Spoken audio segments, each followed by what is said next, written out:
আপনারা গোপনে কৌশলে বিএনপির ভাগসে বুক ঢুকাবেন, এটা কিন্তু জাতি বুঝে গেছে। জুলাই সনদ স্বীকৃতির জন্য আইনি গণভোট আগে দিতে হবে। জুলাই সনদ এইটা আইনি স্বীকৃতি দিতে হবে। বিএনপি বলছে নির্বাচনের দিন, কেন গণভোট নির্বাচনের দিন হবে কেন? কিন্তু বাংলাদেশের মানুষ কিন্তু এখন ঘুমান্ত নয়, আমরা কিন্তু সজাগ। আপনাদের আচরণ মানুষ দেখেছে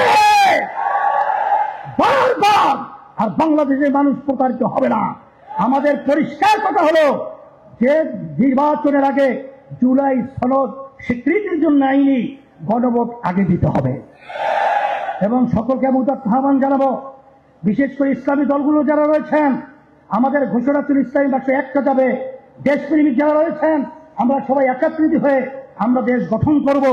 কিন্তু এর ভিতরে দেখা যায় যে কিছু বিভিন্ন কায়দায় তারা আজকে ইসলামী এই জোটটাকে, এই অবস্থানটাকে দুর্বল করার জন্য বিভিন্ন ধরনের আলোচনা করেন, কিন্তু ভোটটা কোন জায়গায় দিবে সেটাও চিহ্নিত করে পরিষ্কার আপনারা বক্তব্য রাখেন। কিন্তু আপনারা গোপনে কৌশলে বিএনপির ভাগসে বুক ঢুকাবেন, এটা কিন্তু জাতি বুঝে গেছে। কোন বিএনপি? যেই বিএনপি শরিয়া আইনে বিশ্বাসী না। কোন বিএনপি? যেই বিএনপি বাংলাদেশের ইসলামপন্থাদের উত্থান নিয়ে তারা বিঘ্নিত, চিন্তিত। কোন বিএনপি?